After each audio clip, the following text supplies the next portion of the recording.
Gray, and this week I learned that sometimes it's best to make sure your coworkers know nothing about you.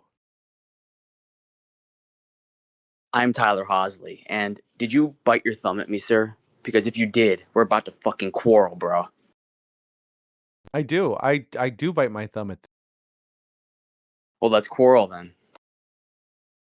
Sorry, I love Shakespeare text. It's great.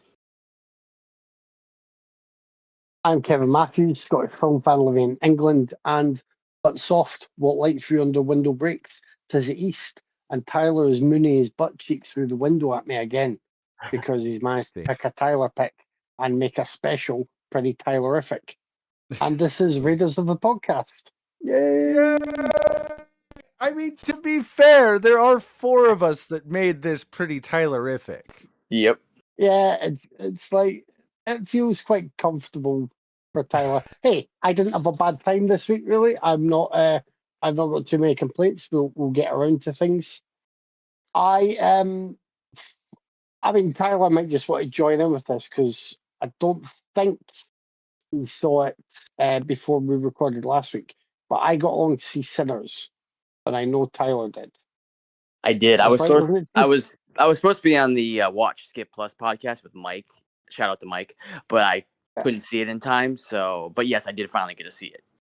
Well, and ironically, I forgot, so I messaged Jose and was like, "Oh, I could guest if you want," and he's like, "No, oh, we're meant to have Tyler, and we've already recorded because we had to do it early, but it's not gone up yet because of editing issues." I was like, "Oh, damn it!" I I had a good time with Sinners. I really admire Ryan Coogler's work and what he has attempted with this. I think it's ambitious. I think it's impressively adult orientated. I think the cast are faultless. Like, I genuinely would not pick a criticism of any performance in this, and it's a pretty stacked cast. People will be happy to see 2 Michael B. Jordans. Miles Caton, I think his name is fantastic. A singer who learned guitar for this role, so a musician turned actor. I believe this is their debut. Great. Haley Steinfeld, always like. Runmu Musaku is fantastic, and I forgot she is also in His House, which is a really good sort of intelligent horror that was released a few weeks ago. Jack O'Connell, Delroy Lindo, it's an embarrassment of riches. What I would say, and what has put me in the minority compared to those who loved it, is that I just think it's a little bit too fragmented, and I don't think Coogler commits to any one thing. There's some hints at gangster drama here. There are obviously in the trailer and stuff you get the hints of vampire action. I would say it's not too heavy on that, so when things happen they're good. There's the exploration of music and dance as a celebration, a release, a connective tissue throughout people and time. And then there's the look at just plain old racism and the harm and death that can come from that. All of these things melt together. I just wish, like, the recipe had been adjusted slightly with something giving more flavor to it. Like, have something that pushes the others out slightly. But I can understand why Coogler want to do that. But bizarrely, it makes it feel like it's kind of like that sophomore movie where somebody's done well with their debut and then gets a chance to throw everything at the wall. For me, Tyler, you really enjoyed it, I assume. Yeah, I'm pretty close to you. I'd probably give it a little higher rating. I'd probably get like maybe an 8, but yeah, because you got Kevin said. But I would like to point out that Coogler had to make 5 movies, and they all had to be hits before they let Yeah, him make his throw everything at the wall film. Whereas the most mediocre honky director would have gotten it by his second or third. I'm just putting that out there, yeah. so No, I absolutely agree with you, and that's why it's odd that this feels like that. But you're right; it's the career delay, for some reason, and the thing is, like you can't. There are loads of moments in here you can't not admire and appreciate, either visually, or for the audio, or just the blend. And it is worth seeing on the big screen. And it is worth. I would still recommend everyone support it and go see it. I really thought that video from Kugler was adorable and sweet in all the right ways, and informative, and not patronizing, and not entitled. You get a lot of directors who would really come up in little videos and say, "Oh, see this on the big screen. Oh, you have to get to the cinema." It says, "Oh, you need to see this in IMAX." Whereas Kugler went through everything, and he was like, "We've designed this so it looks best on the biggest screen possible, but I know you can't always get there. Hopefully, you can get to a cinema near you." He recognizes that people choosing to spend their money on his movie is still a real, um, something he's really thankful for, and something that not everybody gets a choice in. And that is wonderful. And this film is wonderful as something to support, whether you end up loving it as much as other people or not. And I've kept my score at Kevin 7 because I have said I can see that going up on future viewings.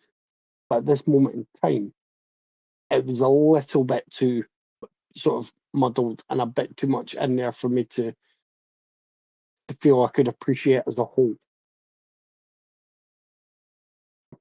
Yeah.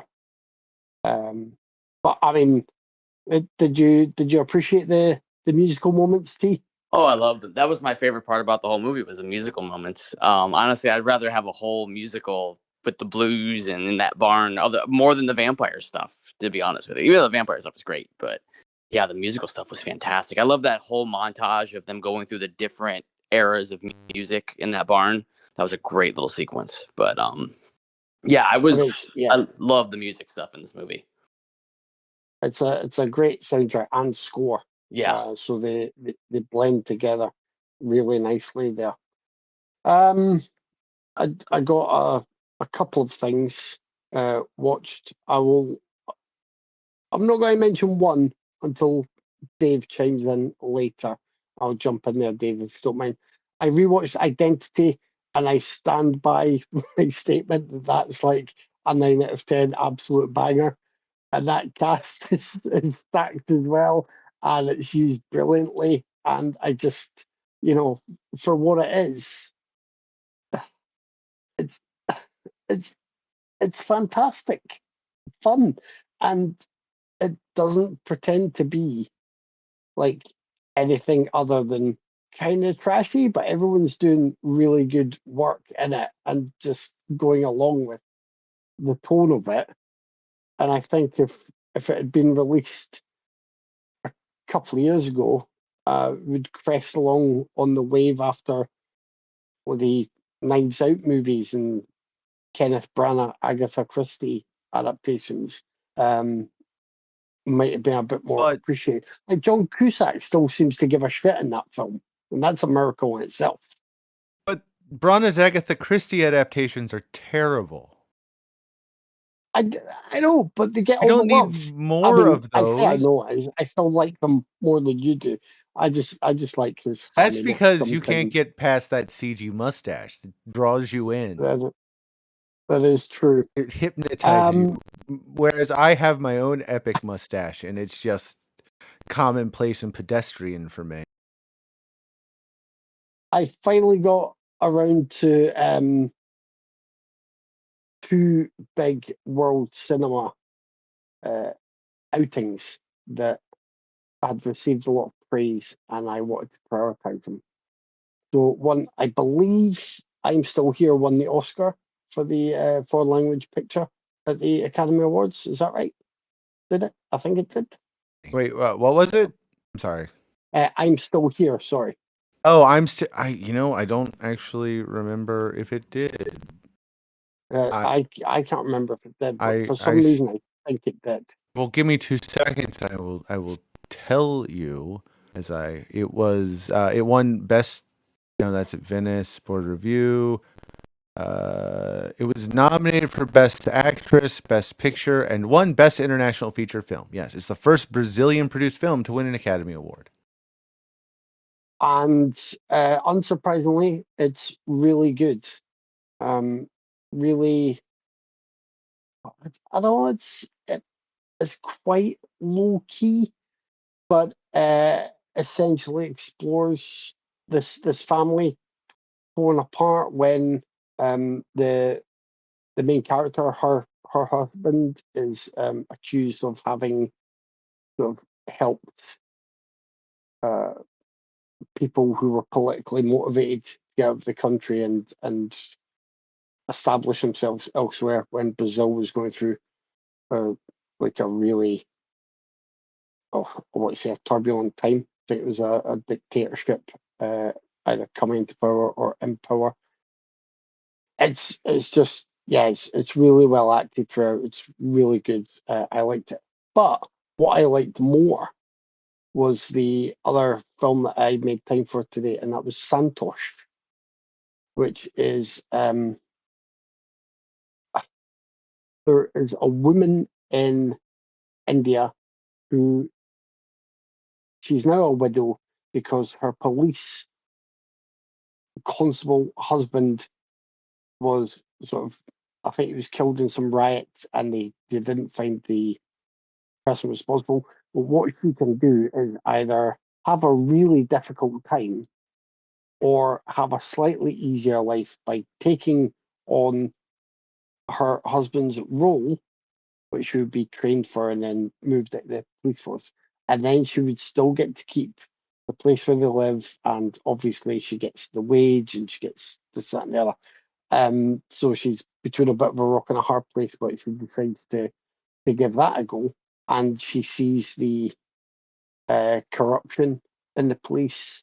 She is facing the horrible misogyny and abuse that is sort of, I'm not going to say it's part of the system, but seems to be quite commonplace in the way they end up confronting people and kind of beating others up for their attitudes. Santosh is the kind of film where officers will hit a criminal suspect and berate him because he killed a woman when he could have just raped her. And that's almost an exact quote. So, not my words. I don't feel comfortable saying that, but that's the way they view uh, things in that regard. So, as a woman going into the police force, that's a very difficult experience. And you see her going through that and trying to uh, get to the bottom of the case that involves a young girl. It's really good. It's really again, well acted, powerful stuff, and an interesting way to look at the sort of social structures and the problems that people have with police forces in some areas in other countries, is how I'm going to word that, so I don't upset an entire country. And that was me. That's a first. We usually just barnstorm right into upsetting whole countries. Look at that, I 7 know. years in, and we I feel like I've finally learned grown. restraint. Besides the Mayans, which I'm still like hardcore binge watching right now, I saw Sinners and I fit one other movie in. I watched Duchess, the kind of newish Neil Marshall movie. That is his newest, right? Unless I'm missing one. I guess it's newest.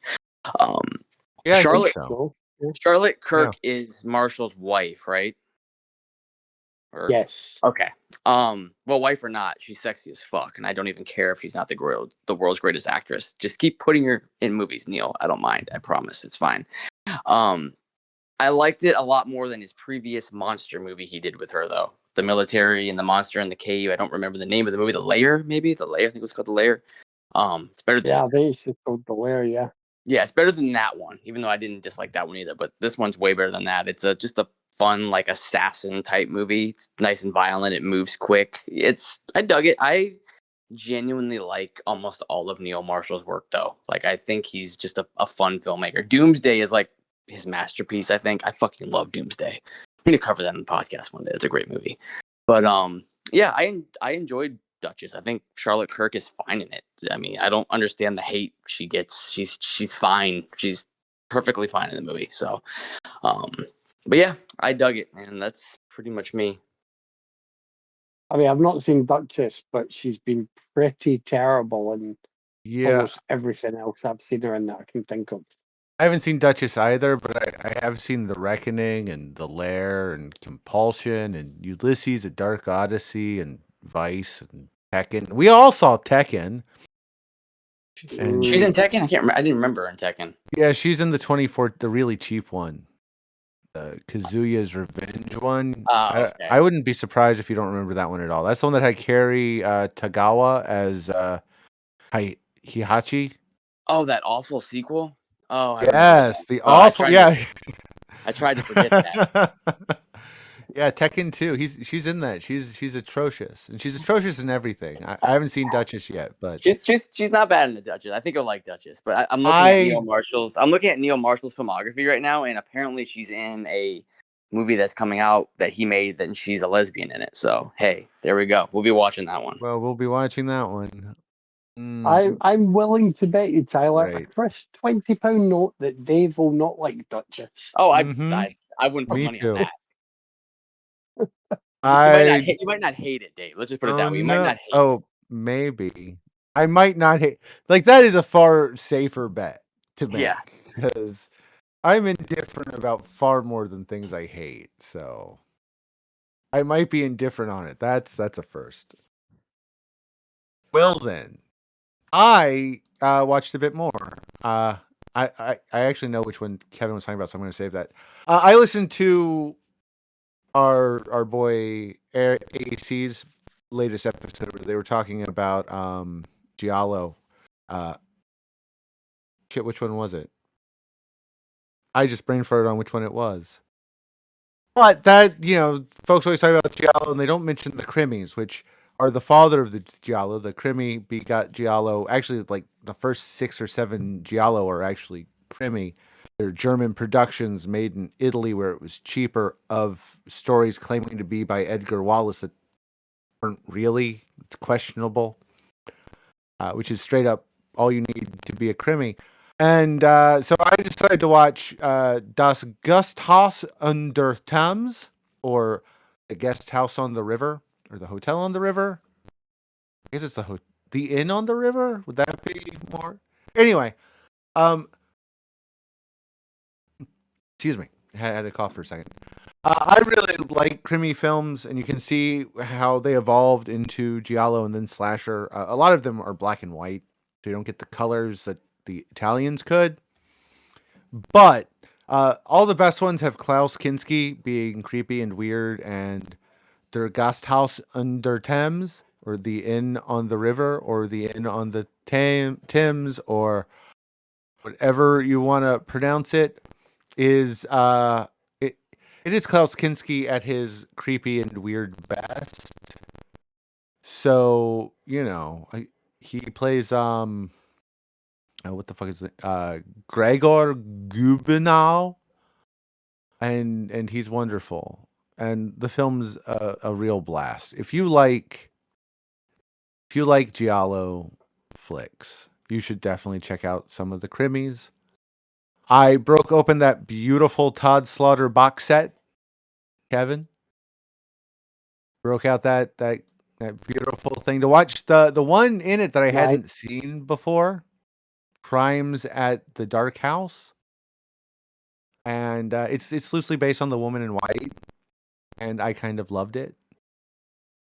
It's a quota quickie, which was pretty common at the time in the early 40s in England. And not only do you have Todd Slaughter giving a normal barnstormer performance, and I absolutely adore Todd Slaughter's over the top melodrama villains. I really do. In this one, he's called the False Percival Glide. That is his name. And he gets to act against David Horn. And David Horn is an equally barnstormy English actor of the time, who in this time gets to play a gentleman who's ill and in a wheelchair, and he plays it for all it's worth. It is an absolutely wonderful, wonderful film. I love it. I love all of Todd Slaughter, as I have said repeatedly on here, and it's only like an hour and 5 minutes. So it was a blast. I'm so happy I got that set. How much of that have you watched so far, Kevin? I think just the one, just the Sweeney Todd. Ah, all right. Awesome. I will probably pick one or two of those in the coming months. It's really nice. I love that it's one of those things where like we're at that weird spot where there's a lot of companies making just absolute crap on Blu-ray, but then every once in a while something wonderful comes along, and giving these Todd Slaughter films a good restoration, a loving, well done, well thought out restoration, I think is one of the best things I have seen happen in the last decade. Because these films were falling apart for a long time and very poorly, unfortunately maligned. So getting them to finally see some love, I adore, and I adore Slaughter's work. They call him a barnstormer because he is, and it is wonderful villainy. Besides that, I watched Dead Mail, which I believe is the latest on Shudder, but it might be, there might be one after that. It's actually it's like a wraparound framing device around someone's okay-ish short film. It opens with Jasper, a dead letter investigator, being given a piece of cardboard with a house description and blood on it. And then it spirals into what can best be described as Saw Amadeus, where Saw and Amadeus kind of mash up into an 80s synthesizer-ness. And it's okay. I didn't it I really didn't. I really didn't hate it, but it didn't really do it for me. Because like the best part is the first 24 minutes when we have the best performance with the most interesting character, and then it takes a turn, and we spend the next like almost 50 minutes with two guys who are just there. And I like the actors, I think, do the best they can. It's just the screenplay doesn't do them any favors. And then we have to spend the last act with two more people who are just not. Again, I think the actors do the best they can, but the screenplay doesn't give them any personality. It doesn't give them any stakes. It's all very just kind of there. And it's a shame because I think at the heart there's a really solid idea. It just isn't done to its full potential here. Terrible. Like I've seen much worse on Shudder. I saw much worse on Shudder just like a week or two ago, where I wept and decided I hated all the world for anyone making that movie widely available. So it's not that bad, but it's just like it's a miss. And then the faux. I don't want to spoil, but I'm gonna. It does that gimmicky "Where are they now?" in the credits, but none of these are real people. So, and it's not based on a real story. It's not inspired by a real story. It's all totally fake and made up. So, why the fuck did they do that? Except like some meta bullshit. It doesn't add to the film. It doesn't. It's just there. It's just filler in a film that's already pretty fillery.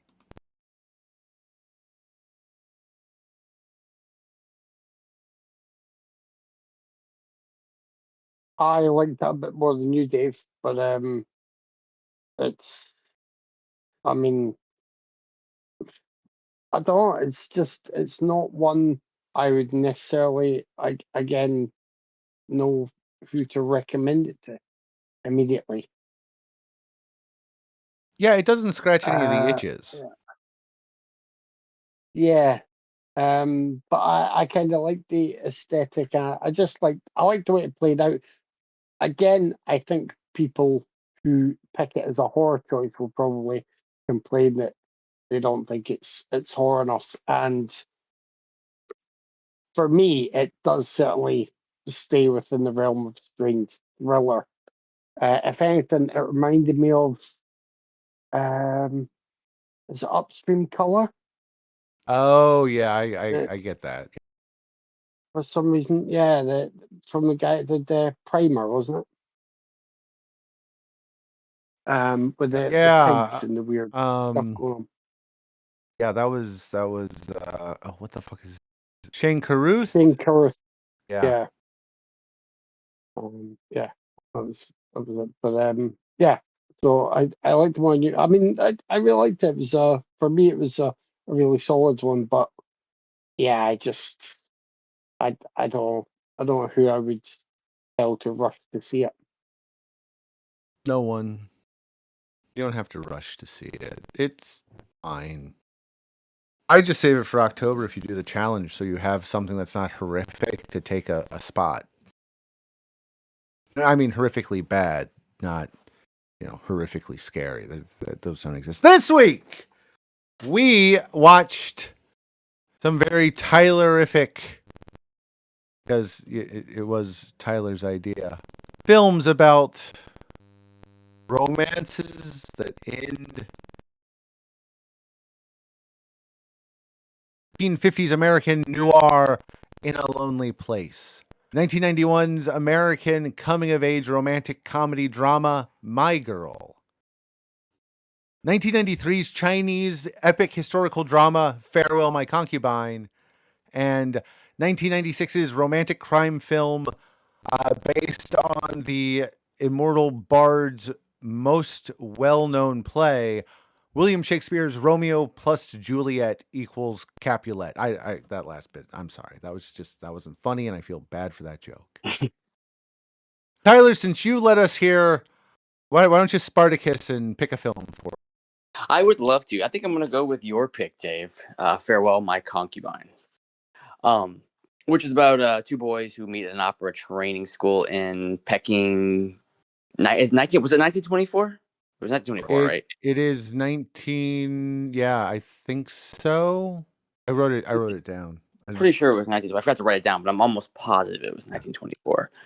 But their resulting friendship will span nearly like 70 years and endure some of the most troublesome times in China's history. It's Uh, 55 years. is Just, it 55 years? it's 55 years, yeah. Oh, okay. Because it IMDb ends got in it wrong then. 77. So Okay. 20, Yeah. yeah. IMDb needs to change their plot description because I think they put 70. I'm pretty sure they did, but I could be wrong.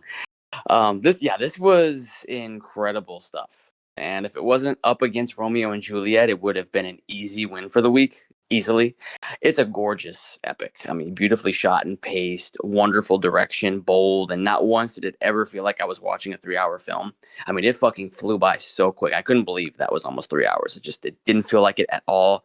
It's a really lavish production. Costumes were amazing. I went out and bought the Criterion this week just for this viewing. Bought it totally blind, and I was not disappointed that I did. The Blu-ray is gorgeous. I can't say I know a lot about Chinese politics and Chinese history, but I'm pretty sure I got most of it. What really shocked me was the abuse these kids suffered in these opera training schools. I did not expect that. It's fucking gut-wrenching shit, and it's portrayed as such in this film. I read somebody's review of this before I watched it, just like a short little like blog review, and it said it makes you feel every emotion under the sun for its entire running time except for happiness. And I mean, honestly, that couldn't be any more true. I mean, there really isn't a happy moment in this film, not one in sight. And by the time the end credits roll, I may have been in the fetal position in a dark room, just a 135-pound ball of fucking emotions rocking back and forth. Maybe I'll let you decide. But That's exactly why I picked the topic of tragic romances. I love this genre. So Dave understood the assignment like hardcore. So good job, Dave. Performances are fantastic. His name is Leslie Chung, right? Leslie Chung is the lead. He is brilliant, fantastic. Just what a stunning performance. Just everybody brings it here. This entire fucking cast is amazing. It's amazing stuff. And I wish I would have watched this many years ago. It's beautiful film. So amazing pick, Dave. I love this one. Yay! I know. I knew you wouldn't pick it because of Romeo and Juliet, but Yes, if Romeo and Juliet was not in this episode, this would have been an easy win. But we'll see. I've seen this before, and I really liked it then, but as always do with the podcast, I rewatched it obviously for this and to refresh my memory, which is a good job because this is this is great.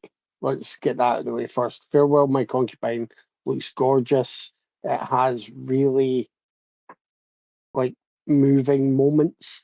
The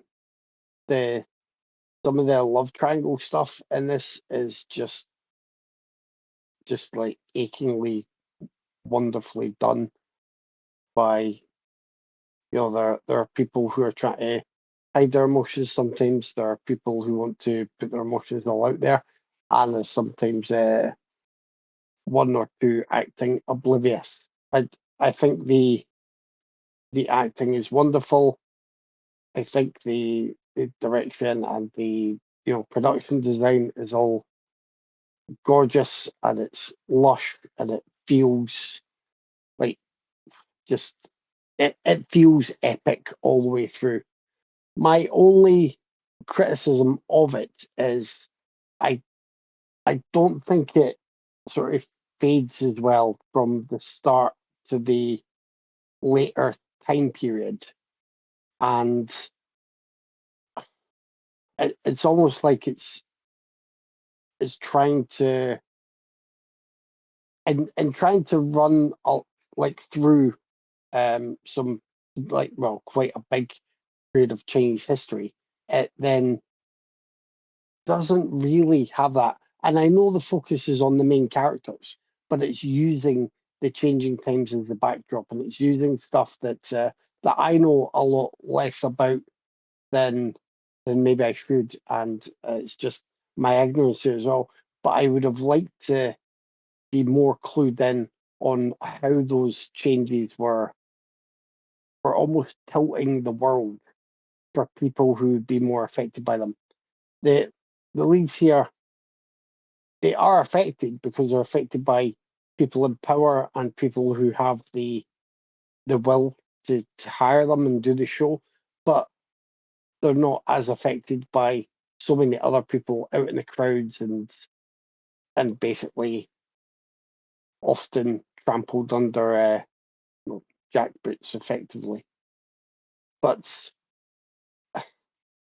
when they are more sort of strongly affected, I think for me it feels a little bit it's not puzzling, but I think I would have got more of a punch from that side of the narrative as well if there'd been a little bit more context added for my ignorant ass to keep track of how the tide was sort of turning and how things were ebbing and flowing. Yeah, I tried to word that in a way that didn't make me sound like a complete idiot, but I think I might have failed.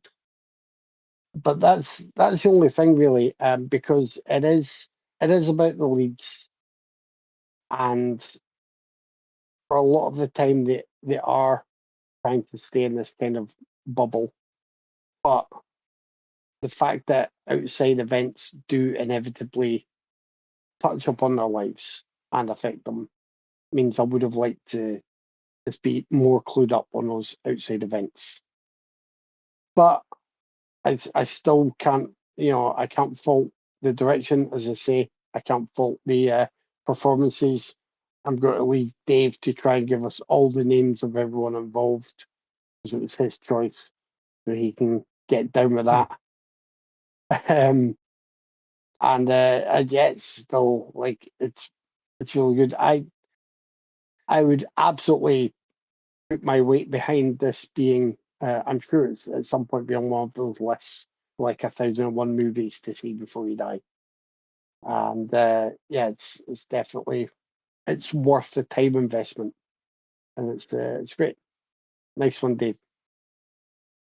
Yeah, this one has been on my list for a while. It's now, okay, you know me. I'm not one to usually appeal to authority, but it is generally regarded as one of the best Chinese films of all time. And I am going to say Chinese and not Hong Kong because this was a mainland production. They are speaking um, Mandarin instead of I just totally brain fart. What the Hong Kong dialect, which I'm brain farting on. I'm sorry. It's been a long week. So the fact that this film was made at all is a minor miracle. The Chinese government was trying to clean up its image internationally after. Now, I know Tyler probably doesn't remember, but I'm sure Kevin does. Anybody my age and older will remember all the protests in China at the time that were, uh, they were on the news every night. Just the bloody I oppression. can't. Does that include the Tiananmen Yes, Square time? including Tiananmen Square. Yeah, that was the time. Yeah, right before this was made. China had eased up a little to restore the appearance of unity and reestablish order. They let up on the arts a little and let them be a tiny bit critical of the Cultural Revolution. So scenes like the third act of this film were able to happen, and before that, and even today, they'd never really do that again.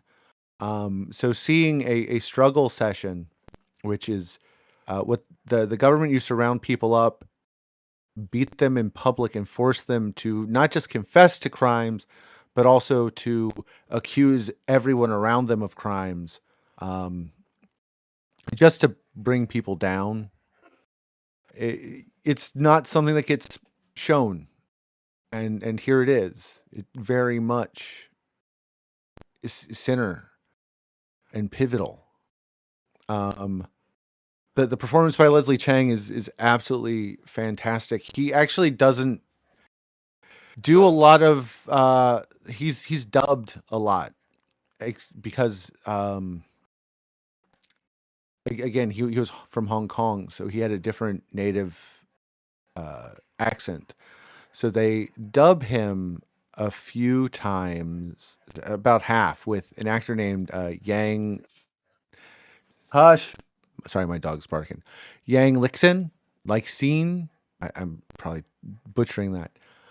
Except a few times when his character is under a lot of duress, they use Chung's actual voice. So if you ever noticed that he sounded wildly different in spots, that is why.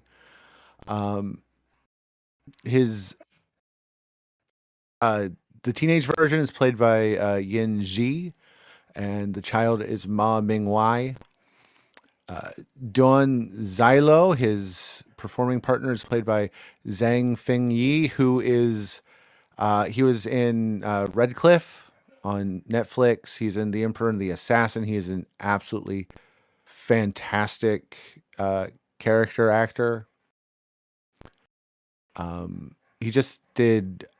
Actually, maybe it's been about 10 years ago now that he did In the Name of the People, which was a web series about um, fictional efforts to undo corruption. Is an absolutely fascinating political propaganda piece. The young versions are played by Zhao Hailong and Fei Yang. They are both excellent. Gong Li is gorgeous and wonderful as Zai Lao's wife, Zuan. Ji Yu plays Wan Xin Shai Kuai Ying. I'm so sorry for these butcheries. He is another absolutely fantastic Chinese character actor. He also pops up in To Live, I Love My Family, The Dream Factory, Sacrifice. He's in Cell Phone, which is a comedy drama that is not bad. It's an absolutely fantastic cast that gives absolutely fantastic performances all around. Um, and it really, like, it is just gorgeously shot. There's not a scene that does not have some stunning shot somewhere in it. And the cinematography is by Gu Chang Wei, and it is edited. It actually had a big team of editors, and this is what made me think of it for this week. Is one of the editing assistants on this film went on to be the editor for Streetwise that we watched last week. But the film is mostly edited by Donovan Chavez, and the music is by Zhao Jingping. It is also just a fantastic score. There's nothing in this movie that is not just gorgeous. It does kind of, and like I will agree with Kevin, it does kind of gloss over the Second Sino-Japanese War pretty quickly, and a lot of shit happened there. But the consequences from it are very much center and focused and done fantastically. Yeah, it's a great film, and I don't like I want to talk more about it in detail, but I more want to encourage people to go see it. I actually want to encourage people to go buy the Criterion disc, or I think it's streaming on the Criterion channel, which means it's probably also streaming on Max, because Max loves to copy what Criterion showing. But it is a movie you should definitely see, and I just want to encourage you to go see it. It's gorgeous.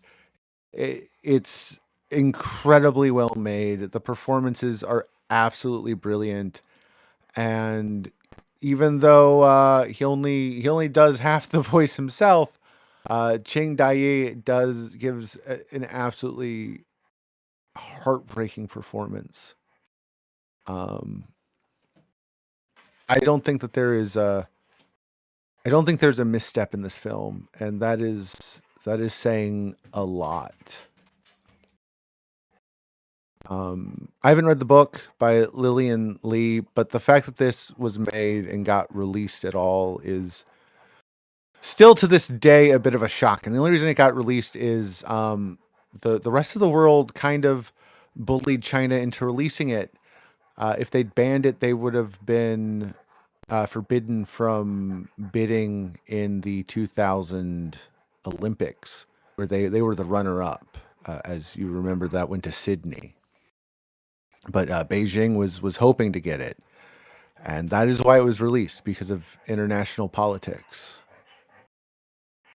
And it's a great one. It is well worth going to see, especially because now the international version is out and not just the Miramax edited version.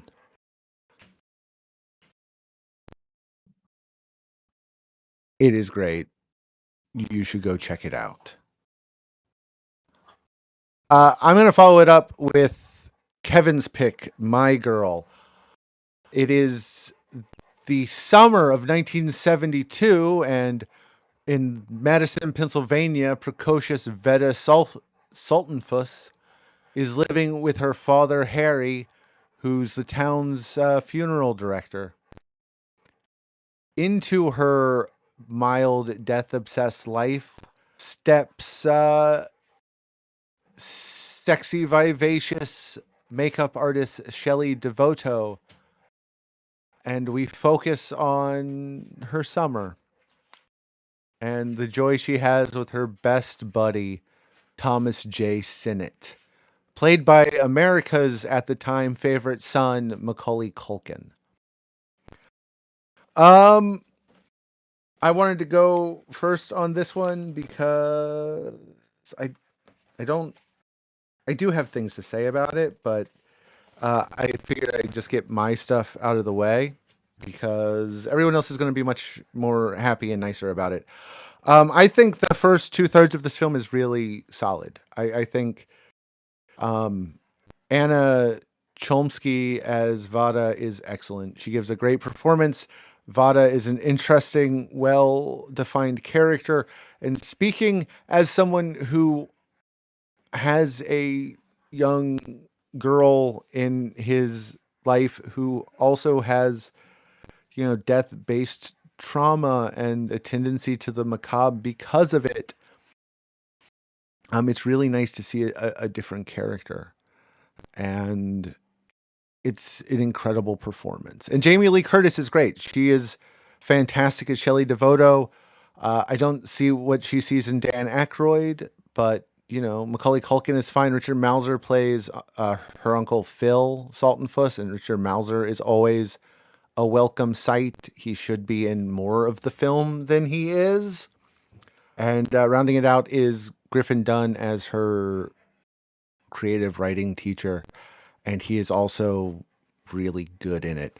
My problem in this movie is the third act, where it just kind of falls apart for me because it drops everything that makes it work, and that's this interesting character, to just go for cheap corporate modelism. It refuses to actually engage in what it's talking about. It refuses to deal with the actual emotion. And it just writes it all off as, hey, let's, if she could only confront her emotions, everything would be fine. Pop psych bullshit.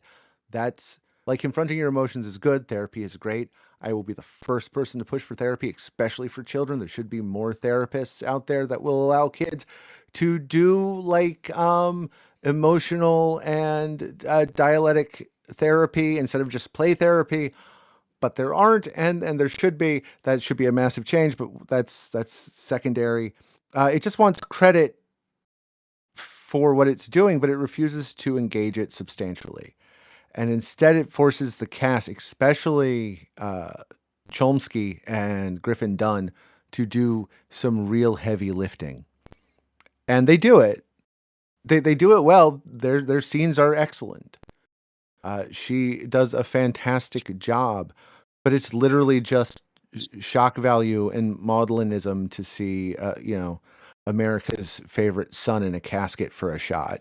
And I kind of hate it. Like, I will give it credit if it got folks having that difficult conversation with their kids back in 1992. Um, that's a good thing. But the film itself just doesn't do it well, and I am not going to give it credit for just going out of its way to miss the mark, to piss on its own character, and to go for the safest, most commercial approach possible. You don't get points and you don't get credit for that. And fuck director Howard Zeif for making such a cowardly bullshit ending, uh, just to chase the ever mighty dollar with his producer Brian I am a jackass Grazer. Ron Howard should have fucking smothered you with a pillow after this came out. He would have been in a better place right now than, endlessly stuck trying to make Arrested Development rise again. It's close to being solid, but it just fails at the end, and it's a shame because there's a lot of good pieces. My Girl is adorable. Fun fact before I state my thoughts, a lot of this was shot in downtown Sanford, Florida, which I was just there having lunch a couple weeks ago, and it looks exactly the same as it did then. It's a cute little town, and if you're ever in Florida, you all should check out downtown Sanford. It's an adorable little place. Sanford's actually like 4 times bigger than the town it takes place in. The town it takes place in is only like a half mile long. Yeah. Yeah, downtown Sanford is, I mean, it's one of the oldest places in Central Florida, but it looks exactly the same too. Like the streets and everything. It looks so much like it does in this film, and it just hasn't changed ever, which is its charm. But I really like this movie though. I think the cast is great. Anna Chlumsky and Macaulay Culkin are just adorable together. Just Anna is fantastic in this. She's a great child actress, just really good here. Macaulay Culkin. I've always liked Macaulay Culkin and almost everything I've seen him in. He's really good. He's my favorite role from him is Party Monster, which I hope you get to cover one day. He's an adult in that, but he's excellent in that too. He was a good actor. I wish he got to do more later on in his adult life because he's solid. Dan Aykroyd, I think Dan Aykroyd's fine. He's playing Dan Aykroyd. I don't know. He always plays Dan Aykroyd. He's fine here. I love Jamie Lee Curtis in this. She's amazing. And the grandmother is fucking amazing. Just every single time she randomly just starts singing, it cracks me up every time. Just like when she's at the dinner table and Vada's like on the floor saying her prostate is bad or something. I can't remember what that quote, but that's hilarious. And then she starts singing, I got rhythm, I got music. I crack up every fucking time. It's great. I feel like My Girl came out in like the golden era of family movies, though. Like when kids and adults can both enjoy the movie. I mean, for the most part, I think kids' movies now are trash, but back in the '90s, they were solid. Like The Parent Trap and The Sandlot, just Matilda, Little Giants. It was such a different vibe for family movies back then. But I did watch this quite a bit as a kid, and the ending still gets me. Not quite as much as it did when I was a child, obviously. I mean, this broke me as a kid, but I've seen it so many times now that it doesn't quite hit as hard as it did then. It's still a really, really sweet little movie, though, with a really good cast. Funny enough, for how much I like this one, I think My Girl 2 is my favorite of the two films. I don't know if you guys have seen My Girl 2 yet, but that one actually is definitely my personal favorite of the two films. It's a good teen romance. Way different vibe than this one. But if you haven't seen it, check it out. I really highly recommend My Girl 2. But the original is good. I've always really, really enjoyed it.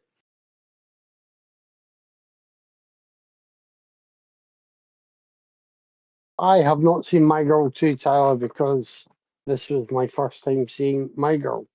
I have I seen forgot. My Girl Uh, too, but which I don't is want to talk about it. perfect.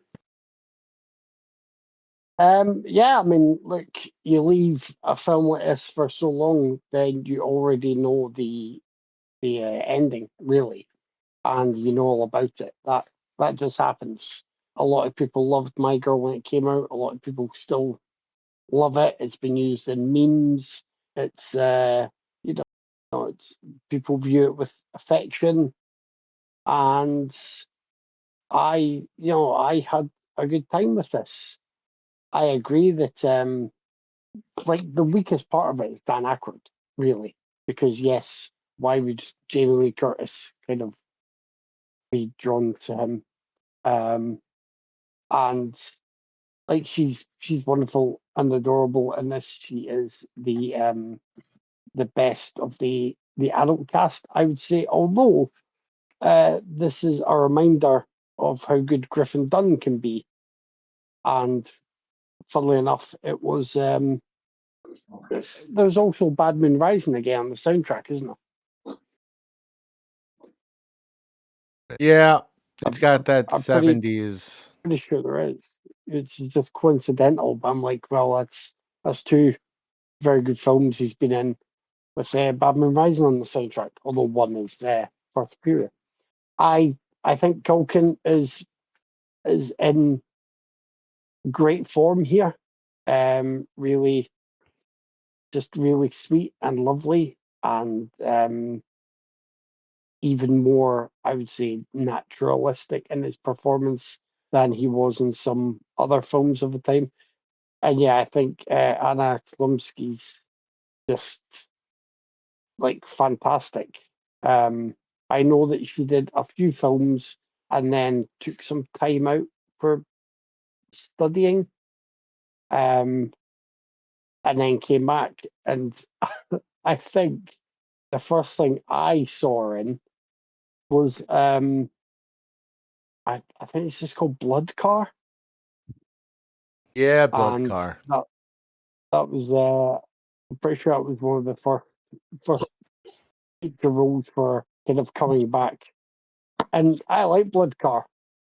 Um, I mean that got higher than a Kevin Seven, so I don't know how many people will want to just throw stones and tomatoes at me while Sinners sits with that What? Kevin Blood Seven. Car's a blast. What are you? Yeah, it is, and for what it's working with, it's a lot of fun. But I think she's wonderful here. I thought I thought the script was very cute and funny.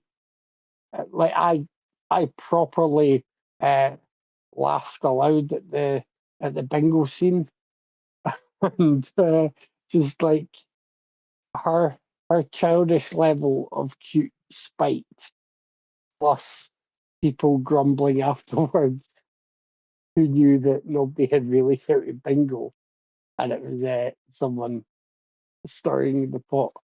Just made me laugh. I think it's a really good film and a nice, it's sweet family movie with a real, yeah. I mean, the theme is this month like tragic romance. I think this ending had me uh trying to control my quivering lip and Adam's apple. So I don't think I didn't break. I don't think, but this one probably got me closest to breaking. And I might have broken if I hadn't known it was coming. But yeah, I knew where things were heading. I mean, the So big yeah, billboards didn't tip your hand. yeah. I mean, it's not really subtle about it there, but yeah, seeing all the memes and stuff already didn't help. I will. I've got to dive right to Tyler's from this, who gave us Romeo and Juliet, Baz Luhrmann style. Now I'm going to start this with a comment, and far be it from me to want to sound like a snob or have this British stiff upper lip pride with tea and scones and put my monocle in place, right? But for some reason, maybe it is just me, or maybe it's a British thing. I don't know. I don't know how you guys feel. It always seems weird hearing Shakespeare not delivered by like classical Brit voices. It just does. I'm sorry, I've said it. Although I have had fun with shows presented by the Reduced Shakespeare Company, that's a slightly different kettle of fish because they really work the comedy well. I like. I'm saying that now because as good as some of the cast are in this, like I like Claire Danes and Leonardo DiCaprio in this. I think they do well as the star-crossed lovers. I can't sit there and seriously appreciate DiCaprio reciting lines of Shakespearean dialogue. And it's not that he necessarily does it badly, although sometimes he does, but it's just his accent. For me, just it is something there in my mind that I can't get over. So I'm just putting it out there, my snobbery. I'm sorry, guys. That's you know, it is just something working against the film. Now, when this started this time around, I became a bit anxious. It's it's very much the Baz Luhrmann style that we've grown used to over the years. It's very full on, rapid editing, rapid delivery of everything that he wants to present, including in line with the original play. Obviously, a verse at the start that gives you a summation of things to come. So, spoilers. Um, that's okay. It then settled down. I like the characters that come up, despite one of them being played by Jamie Kennedy. I enjoyed the fact that things were slightly reinterpreted, but very much in line with the text. And I really like a lot of this. As I say, I think DiCaprio and Danes are really good choices for Romeo and Juliet. I think are really good at what they have to do in those lead roles. And I think it's good that, they are there while John Leguizamo as Tybalt and Harold Perrineau as Mercutio are stealing scenes left, right, and centre whenever they're on there. And Pete Postlethwaite as well steals the theatre as Father Lawrence. I think, they are the standouts, but the leads do well with what the leads have to do. Miriam Margolyes is a lot of fun as the nurse. I always forget Paul Rudd is in this as Dave Paris, and he's a lot of fun. I I just think that when you look at what this is,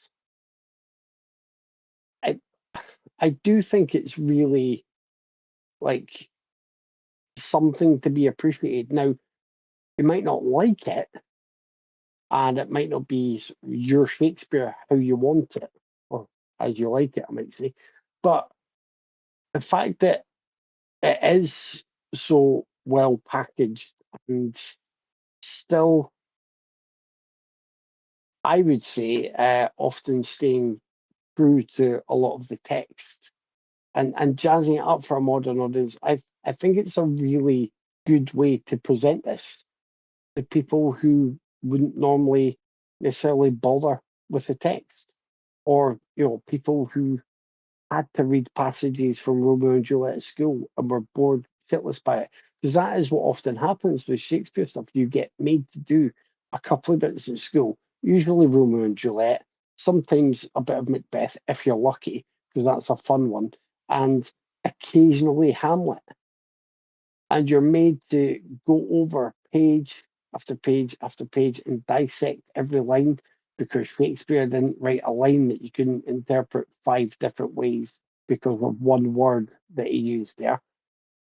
And you don't get the joy from it, or the sense of it as it was when it was written, being this kind of blockbuster entertainment for the masses. And Baz Luhrmann, he does that with this. And I think nowadays I admire that approach more than I love it, because I certainly don't like it as much as I used to, but there are still some great bits, and I love a lot of little touches, whether it's just the news reports getting some more exposition out there. The soundtrack is absolutely fantastic.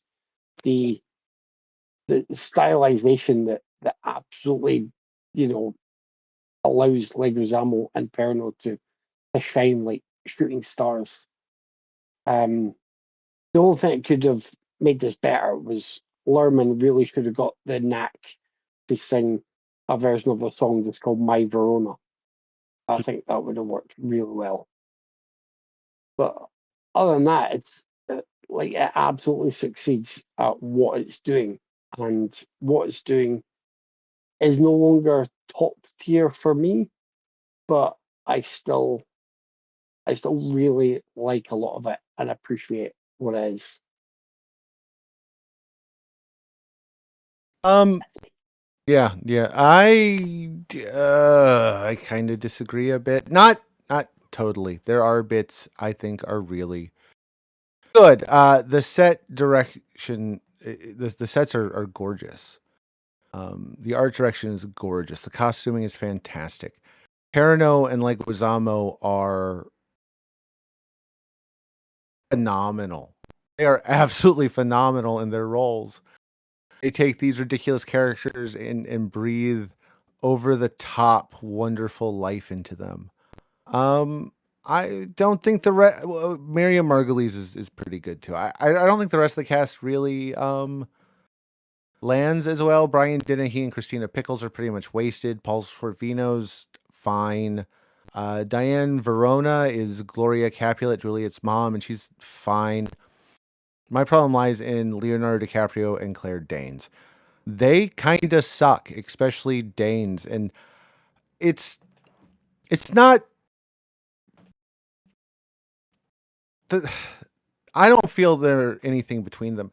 She's obviously absolutely puppy dog for him, and he looks at her with disdain the whole time, which I think would be a choice that I would support, except I don't think that's what the movie wants me to think. I think that's just DiCaprio bleeding through and not liking being around Danes. They'd originally cast Natalie Portman, who would have been much better, but they then fired her because it looked like DiCaprio was molesting her, which is also kind of the fucking point of Romeo and Juliet, since Juliet's only 13 years old and Romeo's 18 to 21. You know, but you know, why actually get into what the play is really about, which is grooming and abuse of a young girl, because that was acceptable in Shakespeare's time. It's not about lovers. They're not star-crossed. They're awful. It's about a grooming asshole who was rejected, who abuses a child. But whatever. Yeah, Perrineau is great. His last scene is absolutely brilliant. Leguizamo is great. It doesn't keep up the tone. At some points, it has an incredibly campy tone that is wonderful, and then at other points, it kind of drops it just to be neon music video-y, and it doesn't work then. And this is part of the reason why I dislike the scenes with Romeo and Juliet. They are both aesthetically and tonally not with the rest of the film. It's almost like they can't keep up. So instead of getting people who can, they stop doing what makes this film work while they're on screen. And it's a shame. It's a shame they didn't keep Portman because, again, yeah, it's supposed to be terrifying when Romeo gets all up on her. And playing it as another way, I think, is absolutely the wrong call. But that's just, that's just me. It's okay. I just don't think it comes together nearly as well as I want. It doesn't do what I want it to do, which, that's a me thing. I'm sure it does exactly what Lerman set out to do. Well, they're fairly close to it, but it's just a bit of a mess to me. And it's a shame because I think there's a lot of good bones here.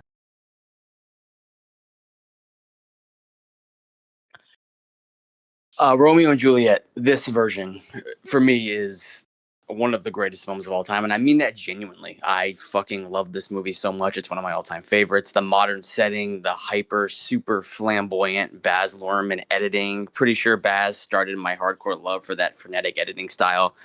The neon, the gaudy wardrobe, and those wonderful, wonderful Hawaiian shirts. God, I want one of those so bad. Especially the one Romeo wears with the heart. That is a gorgeous shirt in the most hideous way possible, and I want it so bad. You mean The Tybalt? original. What was that? Doesn't Leguizamo wear that one? No, Romeo's got the Oh, one is it with the Romeo? Okay. All right, yeah, all with right, all the right. You're right. Okay. with the heart on the front of it. I just remember what John Leguizamo wore because he wears it so fucking well. He's got that like bulletproof vest that's just amazing. It's his wardrobe is also this whole wardrobe in this film is just fucking incredible. I love the original Shakespeare text, and I'm so happy it was used in this movie. I think it mixes well with the modern setting. I love it. I fucking love the soundtrack. Which it has like Everclear and Garbage and the Butthole Surfers and the Cardigans. I love this soundtrack so much. It's fantastic. The opening gas station scene is one of my favorite opening scenes in any movie ever. I mean, the camera work and those crazy zoom in shots of the silver grill and Abra's teeth, which says sin on it. I love that shot. The colors, the gunplay, the sound effects. I think the cast is amazing. I love DiCaprio and Danes in this. They went for more of a teen romance with it because I think they're both teens in this. I know what Dave's talking about. I know what the original story is about. I think Luhrmann was going for more of a teen romance with this, and I think it succeeds in that. But I think DiCaprio is fantastic, and I think he reads the text really well. John Leguizamo is amazing. Harold Perrineau is a goddamn revelation. I love him. If to our listeners who hasn't watched Claws, I know Dave watched it. He is fantastic in that. So go watch that now. He's just a brilliant actor. I'm going to second that. Man is fantastic. Fantastic. Just one of the most human characters in Claws. So yeah, go watch that show. He's brilliant. I love the first meeting of Romeo and Juliet at the fish tank at the most Baz Luhrmann party in existence. The visuals in this movie are incredible. It's a gorgeous looking film. I love the ending shot of Romeo walking through the church to Juliet's body, and he's surrounded by all those bright blue neon crosses and those thousands of candles. Just, I'm not a religious person at all, but I loved all the religious imagery throughout this film. It's gorgeous to look at. Just Shakespeare adaptations in general are my jam. Like, I love Shakespeare movies. I love Shakespeare adaptations, from Polanski's Macbeth to the Ethan Hawke version of Hamlet, which I think I'm the only person that likes that movie, but I liked it a lot. And I might be the only person that saw the Macbeth starring Sam Worthington and directed by the guy who made Cherry Falls. I like that one as well. But what about the McAvoy Macbeth? Oh yeah, I forgot about that one. That one's good too. That one's really, really good too. I haven't seen that one since it came out, but I remember really liking that one. But have you guys seen that Sam Worthington Macbeth by the guy that did like Romper Stomper and stuff? Or am I the only one that's fucking seen that movie? I might be the only one. But if not, I have seen it. okay. I really like that It's been one. a minute, but I really like that one. But for me, this is the best adaptation of Shakespeare to date. This and O, which I'll definitely be picking one day this year, probably. But yeah, Romeo and Juliet is a masterpiece. I can gush about it for hours. I think it's incredible, incredible, incredible stuff. I do not like the Sam Worthington Macbeth. Victoria Hill is probably the worst Lady Macbeth that could have ever been, but that's just me. That's a strange movie. Like, it's really weird. Yeah, you're right. It doesn't even feel like you're watching Macbeth because it's so. Although they also speak in the Shakespearean text, but it's a very weird movie, and I think I just dig the whole weird vibe of that entire movie. Well, I get why you like it. There's a lot of violence and nudity, and it's shot like a 70s horror film. Yeah, it is. I think my problem is Worthington and Hill just aren't good enough. That's just me. I'm sure we'll watch it someday. Someday. But I got to pick O before that one because I think O is fantastic. So, Well, yeah. More Shakespeare to come. I guess I'll do In a Lonely Place. 1950 American noir directed by Nicholas Ray, starring Humphrey Bogart and Gloria Graham. It is based on the absolutely brilliant 1947 novel of the same name by Dorothy B. Hughes. Well, the word based is very loosely applied in this case. They are not the same story, like, at all. The novel has a serial killer, and they're very different. But you should read the book. The book is an absolutely fantastic bit from its time period. It was out of print for a long time. Anyway, sorry, I got sidetracked. Bogart stars as Dix Steele, a troubled, violence-prone screenwriter suspected of murder. Graham stars as his neighbor, Laurel Gray, who falls under his spell and gives him his alibi. The plot is confused with identity, tormented love, and comments on Hollywood mores and pitfalls of celebrity.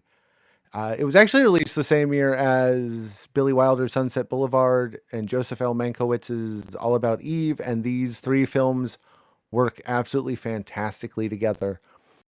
I really enjoyed In a Lonely Place. I've seen it before. It's been a while.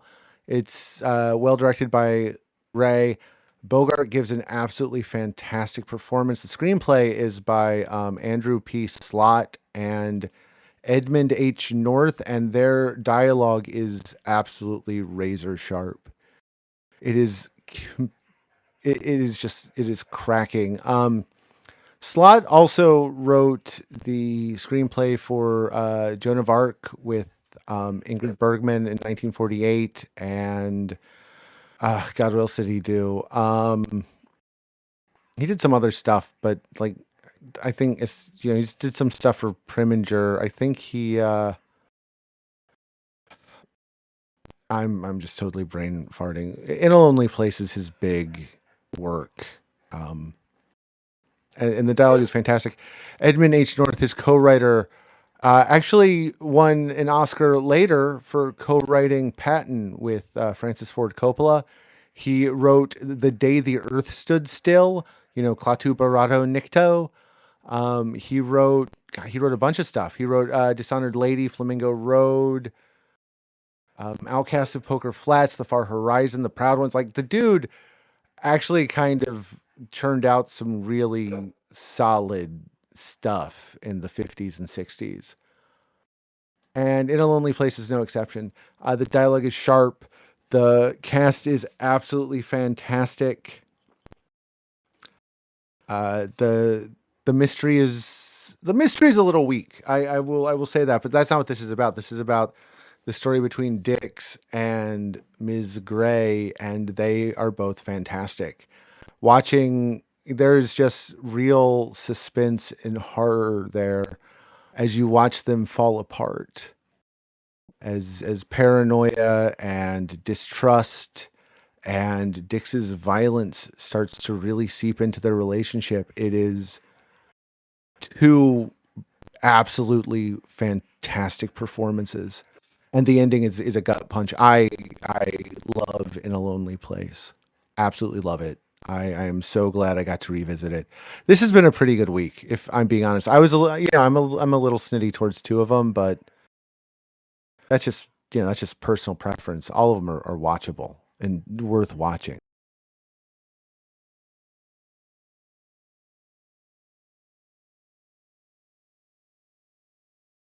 You want to go, Kevin? You want me to go? Oh, I had my mic muted again. I can go. That's Okay. fine. Yeah. Yeah, this was another one I'd seen before. I think the only one I hadn't seen before this week was My Girl. And yeah, this is, I don't know, I mean, I'm not sure if I like this quite as much as Dave, but I really like it. It's another Nicholas Ray film. And we've done two of his now, haven't we? Did we do Johnny Guitar and I Yeah, think that's it? we Is did that right? Johnny Guitar and did we do I'm another missing. one? I'm trying to think if we did another one besides those two, but we did Johnny Guitar and we all enjoyed that one also.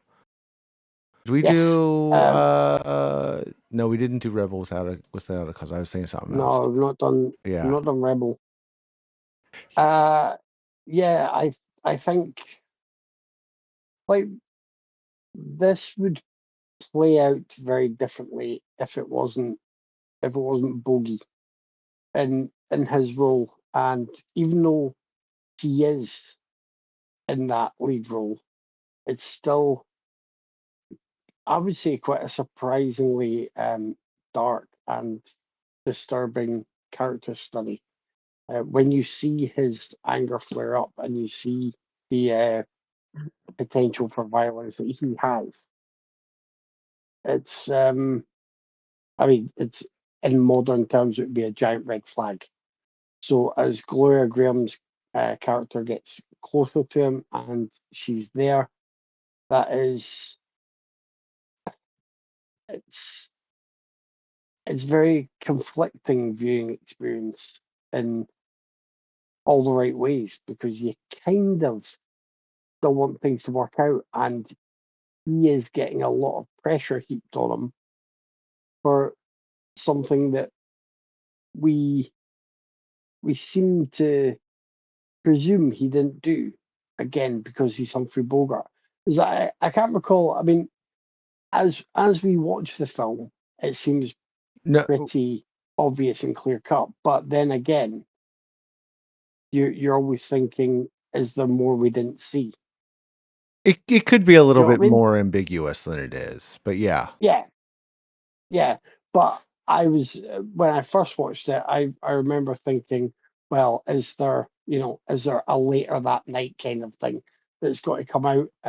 So you've always got, I think you've still got options, but you're still kind of rooting for Bogart, even though he's not always played a good guy in his movies. He doesn't. It's very tricky to discuss this one as well.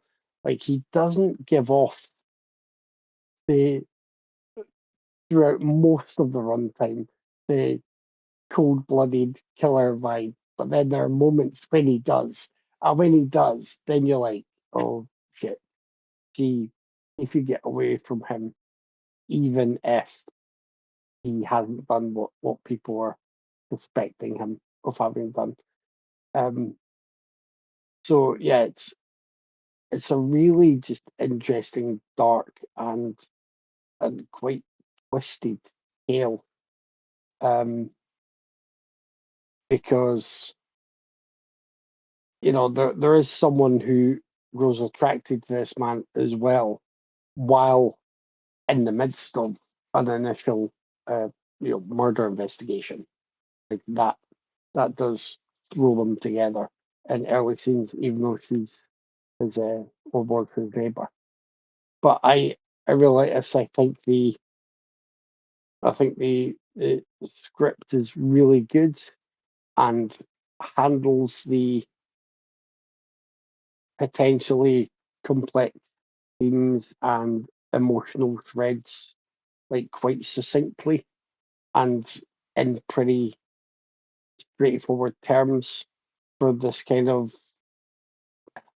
I mean, it counts as noir, doesn't it? Yeah. I mean, I Yeah. can't.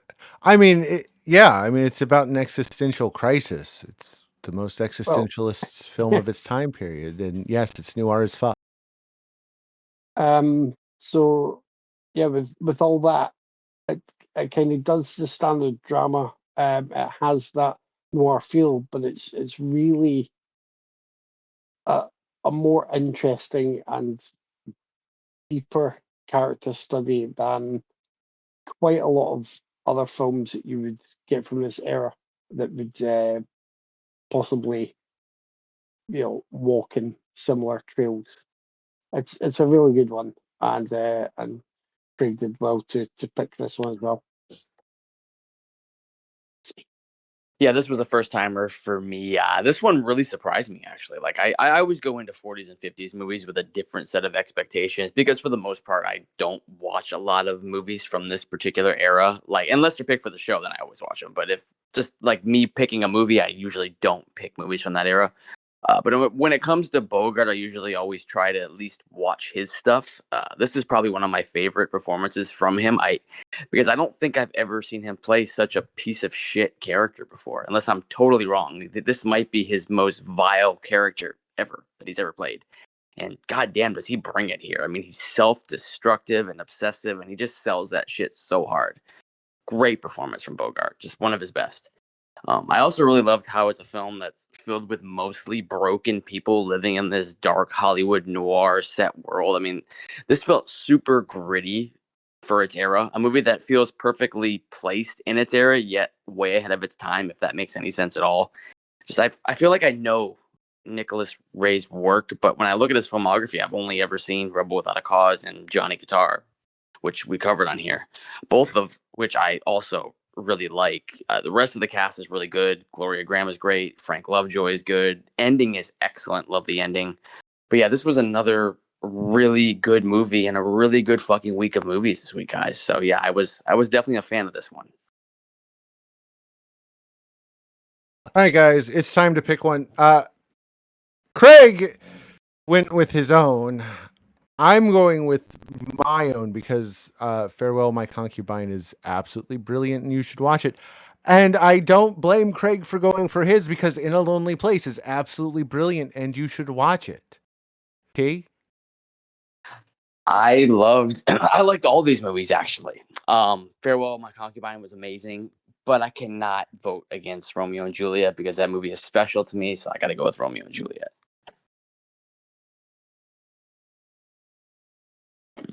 I'm actually going to go with Farewell, My Concubine.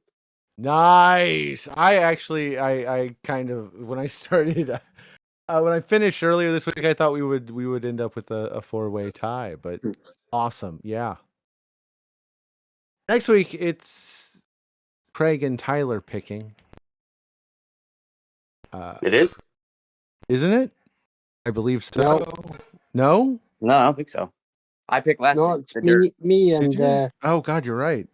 It's the Dirt and me Shanks. and Yeah. someone. It's me and you then. Oh my god! Why did I have the weeks wrong? I can give you a lesbian movie if you want. No. Kevin, what do you got for us? Just kidding. Well, I had my weeks as wrong. I'm sorry. mentioned, That's on me. that's right. As mentioned a while ago, we are watching FX Murder by Illusion. I didn't. I was not prepared for this. Give me 2 seconds. You guys talk about something all interesting. I'm gonna run over to my shelves and just the first movie I pick. Hold on. I did not expect Sinners to be so full on horny, Tyler. Did you? I did not either. I did not. I, I did not expect Haley Steinfeld to drop pussy either, which made me I was may have gave me a I was boner. I'm not prepared gonna lie. to I was prepared to be fanning Vicky. She got excited by two Michael B. Jordans, but it turns out there was a lot more going on in so many scenes. Yeah, no, that movie surprised me on many different levels. Actually, it's really really good stuff. And I like when I say it's not one of the greatest vampire movies ever. It's doesn't mean it's a knock on the film. It's a great fucking movie. It's just I hate when people hype up and say it's the greatest vampire movie ever because it's not, but it's really fucking good and everyone should watch it. Well, I am Oh, gonna I've got a go. bonus. Oh, Oh no, please. You first. I had a bonus what I watched this week because I just finished watching it before we recorded. I watched Havoc on Netflix, which is a new Gareth Evans film with Tom Hardy and Cole in there. Timothy Olyphant's in it as well, and Tom Hardy and Gareth Evans directing, and it's crap. Like it's really it's not good. There's loads of jittery editing and gunfights that have them surrounded by people who wouldn't make the cut for stormtroopers, and it's just it's so bad. Like the content itself is kind of pulpy and cheesy, and I'm like, oh well, that's okay. If he's just focused on the action and that delivers, then I don't mind. He's using this template for that, and then the action did not deliver. There's a good sequence in a club, but other than that, I would warn anyone off it, which is a real shame because I love the Raid and the Raid 2. Yeah. Okay. Well, with that in mind, the other movie we're going to watch next week is an all-time classic mystery film. Yeah, I haven't gotten enough of crime and violence after Streetwise and In a Lonely Place. We're going to watch Devil in a Blue Dress. Nice. Oh, Denzel. Yeah. We haven't done some Denzel, and it's been a while since we've done a Denzel. Oh, I figured we'd do some Denzel. Hey, T, Yes, sir. want to give him to business? Sure. We're on Instagram, Raiders_of_the_podcast. We're on Facebook, where I sometimes remember to post stuff on Wednesdays. Kevin actually did a Wednesday post this week. Thank you, Kevin. And we have a YouTube channel where you can like, subscribe, and comment on Kevin's awesome videos weekly. We have a Discord, we have a Blue Sky, and you can always email us at raidersofthepodcast@gmail.com. As always, thanks for listening. Thanks for joining me, guys. I'll talk to you next week. See ya. See ya.